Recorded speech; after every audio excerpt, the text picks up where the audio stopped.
in coming election, the situation will be different. तो कंगना रनौत को toughest contest होने जा रहा है। जो लोग वॉकओवर की बात करते हैं, सबसे टफेस्ट कंटेस्ट हिमाचल प्रदेश में होने जा रहा है।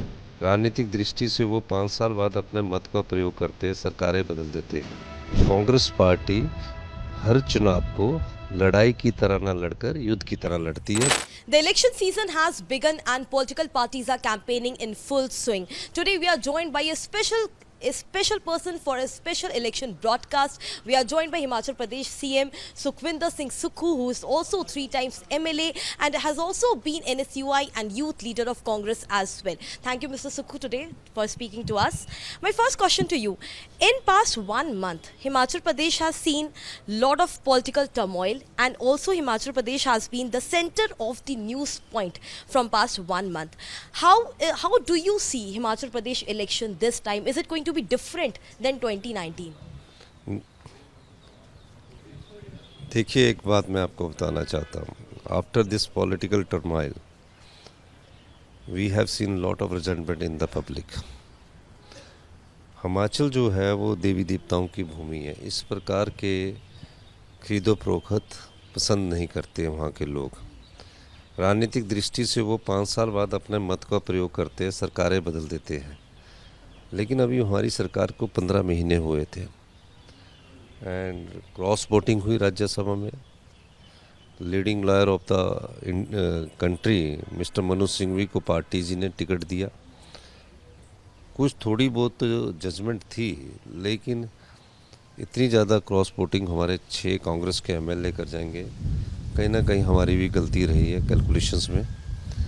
एंड आई थिंक कि in coming election the situation will be different. It will be different. So we can say that Himachal Pradesh elections are going to be interesting as well, because since the candidature of Kangana Ranaut was announced, Himachal Pradesh was all in news, and there was a perception which was built that Congress is giving a walkover to BJP in Himachal, because Himachal, yet now the 4 candidates of Himachal are not announced by Congress. Why is it taking so long for Congress to announce candidate in Mandi especially? Is Congress confused for the 4 seats? देखिए, you have asked 2 questions. Yes. One about Kangana Ranaut, one about perception developed by you and public by you, and you asked the question. That's why I said it this. मेरा ये मानना है कि कंगना रनौत हिमाचल से है। हमारे film industries में काफ़ी हीरोइनें हिमाचल से हैं, चाहे प्रीति जिंटा हो या मी गौतम हो, कई लोग हैं, रुवेना ढलाइक हो, वो ये सब लोग हिमाचल से है। कई तो जो पॉलिटिकल सिनेरियो है जो मंडी का, वहाँ उसका ज़्यादा असर नहीं है। कोई भी सेलिब्रिटी जाए वहाँ ज़्यादा दिन इस प्रकार का असर नहीं है।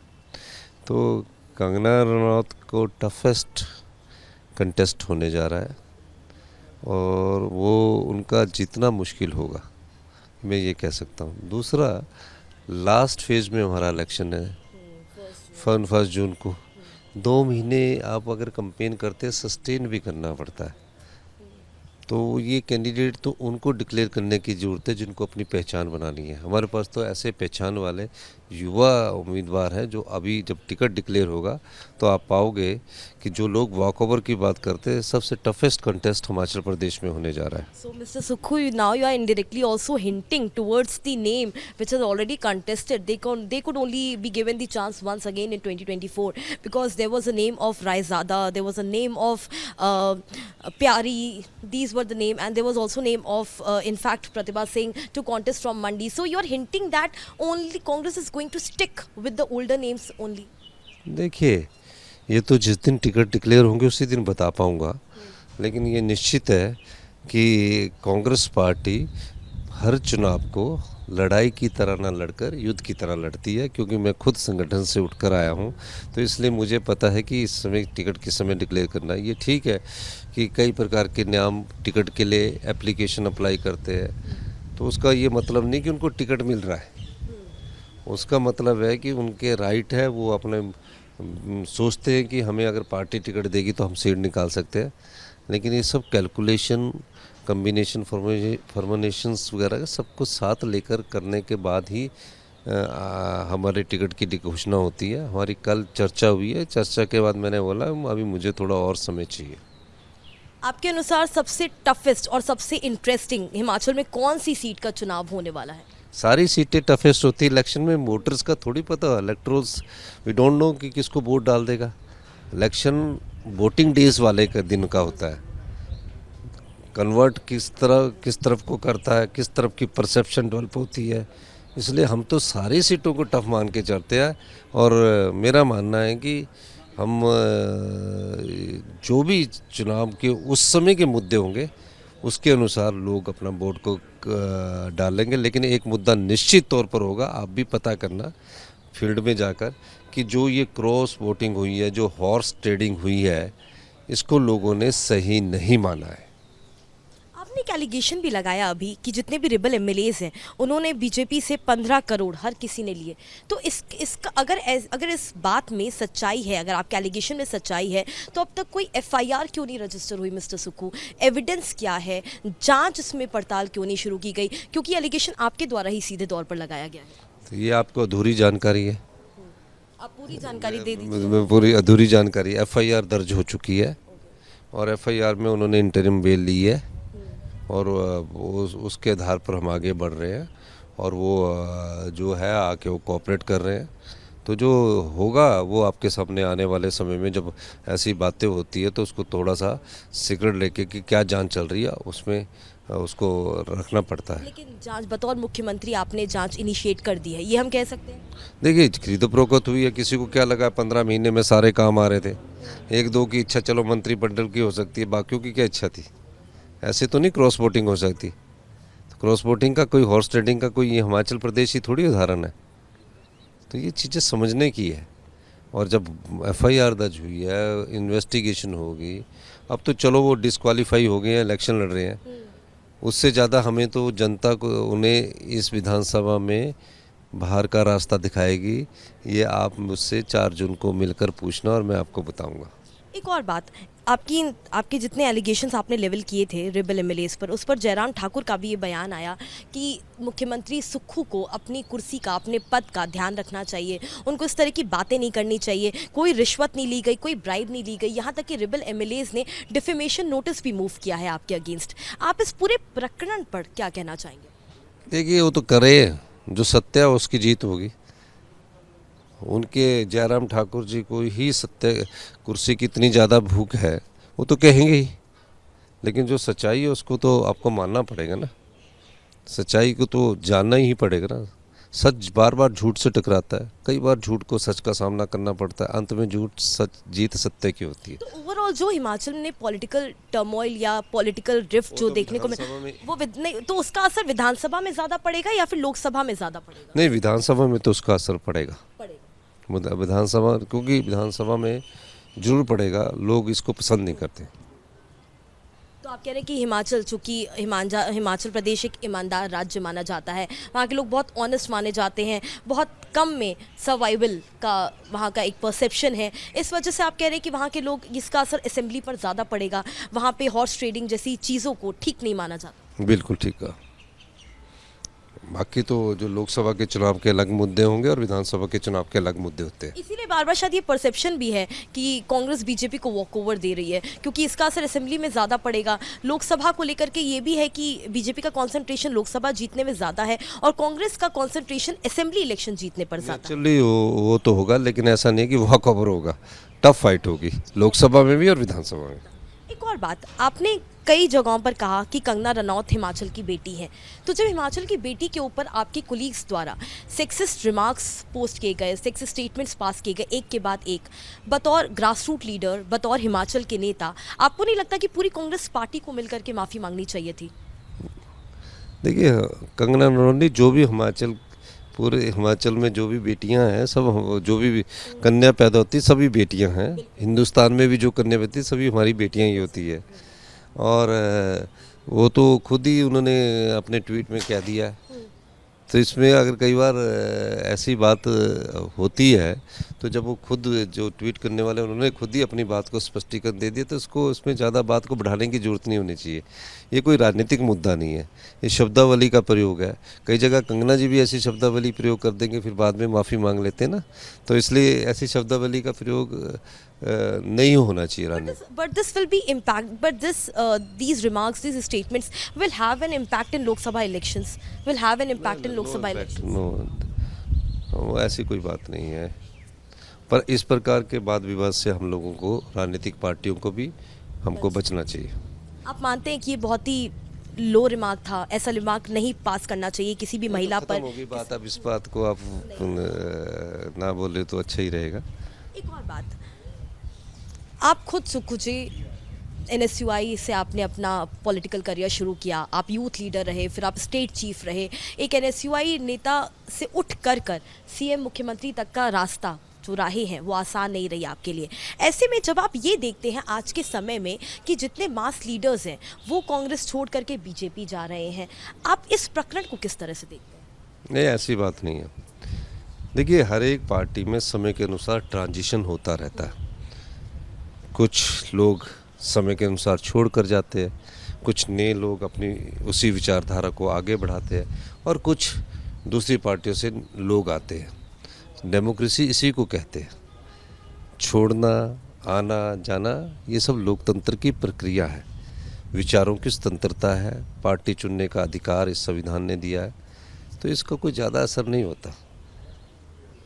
इलेक्टोरल पॉलिटिक्स में उस समय के मुद्दे क्या है, ये महत्वपूर्ण होते हैं। लेकिन जब इतने पुराने नेता अशोक छवन, संजय निरुपम, गौरव वल्लभ और तमाम जो सरीखे नेता हैं, जब ये लगातार पार्टी छोड़ के जाएं, तो एक सवाल उठता है, या फिर ये रवैया है कि जिसको जाना है वो जा सकता है, या फिर वाकई पार्टी को ये बॉदर करता है कि ये सारे मास लीडर्स क्यों कांग्रेस छोड़ करके बीजेपी जा रहे हैं?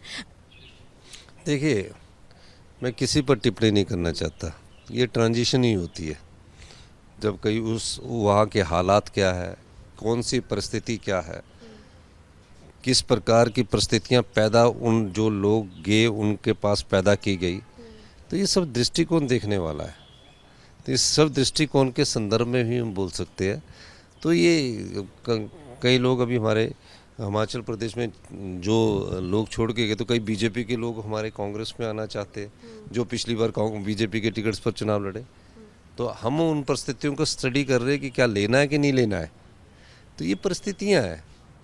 अगर ऐसी परिस्थिति कई जगह पैदा हो जाती है कि मन उचाट हो जाता है, तो कांग्रेस में आने वालों का भी लोग आने वाले भी बहुत तैयार है। अब कांग्रेस उनको लेती है नहीं लेती है तो उन पर डिपेंड करता है। कांग्रेस की विचारधारा में विश्वास रखने वाले लोगों पर भी विश्वास रखता है। एक और बात, आजकल दिल्ली में एक चर्चा बहुत ज़ोरों शोरों पर चल रही है, आपने तो बिल्कुल सुना होगा कि रॉबर्ट वाड्रा ने भी इच्छा जताई है कि वो अमेठी से इलेक्शन कॉन्टेस्ट करना चाहते हैं। हिमाचल की पॉलिटिक्स में ज़्यादा विश्वास रखता हूँ। एक और बात, सच कि आपने कहा केवल हिमाचल पर ही बात करनी है। हिमाचल का अगर ओवरऑल चुनाव देखें, चाहे हम कांगड़ा सीट को देखें, हमीरपुर को देखें, आपका खुद का जिला जो नेटिव टाउन है सेरा गांव से जहां से आप आते हैं, छोटा सा गांव। देखो, मेरा जो पार्लियामेंट है उससे मैं मुख्यमंत्री भी हूँ, उसमें जयप्रकाश नड्डा जी राष्ट्रीय अध्यक्ष भी है, अनुराग ठाकुर जी भी हमारे केंद्रीय मंत्री थे, डिप्टी चीफ मिनिस्टर हमारा भी वहाँ से। तो हमारा जो हमीरपुर जिला है, हमीरपुर संसदीय क्षेत्र है, इसमें सब बड़े बड़े राजनेता है। तभी सबकी निगाहें हमीरपुर पे टिकी भी हुई हैं कि हमीरपुर में इस बार क्या होने वाला है, खास करके सीएम के जो गांव के वोटर्स हैं वो क्या सोच रहे हैं, नदाऊंपुरा तहसील क्या सोच रहा है, हमीरपुर की जनता इस बार क्या सोच रही है, क्या कोई एंटी इनकम्बेंसी है वहाँ पे आपके मन अनुसार? देखिए, हम तो किसान परिवार से, माता जी हमारे अभी खेती बाड़ी कर रहे थे, तो वही बता रहे हैं कि इस समय जो लोग हैं, कई प्रकार के लोग बातें रखते हैं ना, वो चुनावों के वक्त तय करेंगे कि किस पार्टी के साथ जाना है। और मैं एक और बात बता दूं कि जो घटना घटी है उस घटना का असर बीजेपी पर पड़ेगा।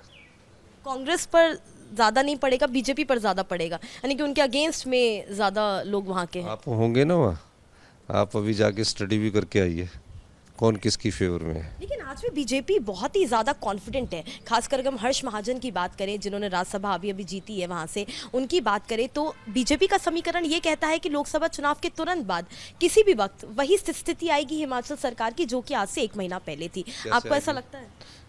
62 के हाउस में हम आज भी 9 ज़्यादा है, 68 के हाउस में भी 9 ही ज़्यादा थे। तो ऐसे नहीं है। अभी तो हम चुनाव भी जीतेंगे, विधानसभा के सारे चुनाव जीतेंगे हम। और निश्चित तौर पर कह सकता हूँ कि मैं लोकसभा में भी हमारे को 1 या 2 सीटें पक्का आएगी, और आगे ज़्यादा भी आएगी, आ सकती है। कैंपेन का मूड और उस समय के मुद्दों की बातें रहेगी, और हमारी सरकार 5 साल भी चलेगी।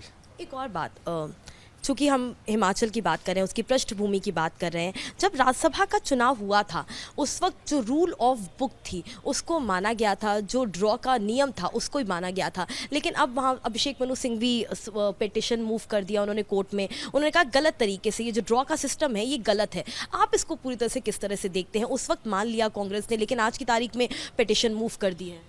नहीं, वो तो हमको भी नहीं पता था। नियम गलत, वो रूल ही गलत है। बताइए, कई जगह राज्यसभा में 3-3 पार्टियां लड़ती है, फर्स्ट प्रेफरेंस मिलती है, सेकंड प्रेफरेंस मिलती है। जैसे यूपी में सोच कीजिए, बीजेपी, बीएसपी, कांग्रेस या एसपी, तीनों लोग वहाँ 3 राज्यसभा के चुनाव लड़ते हैं। 3 राज्यसभा के चुनाव लड़ने के बाद तीनों के बराबर वोट आते हैं। बराबर वोट में से ये निकालते कि जो पर्ची निकालेगी उसको हारा हुआ माना जाएगा, तो 2 में राज्यसभा बांटोगे। तो नियम ये होना चाहिए था कि जिसकी पर्ची निकली उसको जीता हुआ माना जाना चाहिए था, क्योंकि भाग्य ने उसकी पर्ची निकाली है। तो पहली बार हिंदुस्तान में ऐसा है ना, पहली बार 34 वोट कांग्रेस के भी 34, बीजेपी की भी 34। पर्ची डलेगी, पर्ची निकली मनु सिंह जी की, उनको हारा हुआ मान लिया गया। ये शायद रूल ऑफ ड्रॉ है ना। उस वक्त तो रूल बुक लेके बैठे थे, उन्होंने साइन भी कर दिया, कांग्रेचुलेट भी किया हर्ष महाजन। नहीं, रूल ऑफ ड्रॉ अगर गलत चीज़ है, अब गलत चीज़ को आप अगर सही कहोगे, कोई नियम नहीं है उसका। अब जो गलत चीज़ को आप सही कहेंगे वो गलत है। पर अगर नेचुरल जस्टिस की बात करनी है तो जिसकी पर्ची निकलती है उसको जीता हुआ माना चाहिए। वो कोर्ट ने इंटरप्रिटेशन करनी है, और उन्हें कोर्ट ने ये साबित करना है कि क्या ये गलत नहीं है। वो उसको ठीक, बहुत लेट नहीं हो गई, लेकिन ये मुद्दा उठाने के लिए जिस वक्त हुआ था उस वक्त ये मुद्दा नहीं हुआ। अपील का टाइम ना 1 महीने का होता है, तो 1 महीने के 1-1.5 महीने के भीतर वो कर सकते, कर दी उन्होंने। एक और बात, चूँकि अब इलेक्शन कैंपेन शुरू हो रहा है, नाम नहीं लेना चाहूँगी, लेकिन किसी ने ये बात कही कि अगर सीएम सुक्खू का साथ रहेगा तो मंडी से कांग्रेस जीत जाएगी। तो ऐसा इसका अर्थ क्या निकाला जाए? ये माना जाए कि अभी भी रिफ्ट है कांग्रेस के अंदर खाने, या फिर सब कुछ ठीक हो चुका है? नहीं, किसने कहा? हम तो सब में जगह काम करूँगा मैं। मेरे को तो सब जगह काम करना है, ऐसी बात नहीं है। सब के लिए काम करूँगा। जब युद्ध में लड़ने जाते हैं ना, तो अपने साजो सामान पूरी तरह तैयार करके जाते हैं, और उसके बाद ये नहीं सोचा जाता कि कौन युद्ध में है, उसमें देखा जाता है कि युद्ध जीतना है। तो हम जब युद्ध में जाएंगे तो 4 सीटों पर और 6 विधानसभा की सीटों पर लड़ाई लड़ेंगे। आखिरी सवाल, क्वीन वर्सेस रानी देखने को मिलेगा क्या मंडी में? कौन क्वीन और कौन रानी? कांग्रेस का हाथ और बीजेपी का फूल दिखने को मिलेगा। So this is Himachal Pradesh CM Sukhwinder Singh Sikh, who is speaking exclusively to Republic, speaking about the politics of Himachal Pradesh and how this time Himachal Pradesh elections are going to be very different and interesting. And also CM Sukkhu has stated that this time Congress might win more than 2 seats in Himachal Pradesh, and is very confident for the roadshow and campaigning which he will start, and the campaigning which will gear in the coming days. Harsha Janwani along with video journalist Parvez for Republic TV.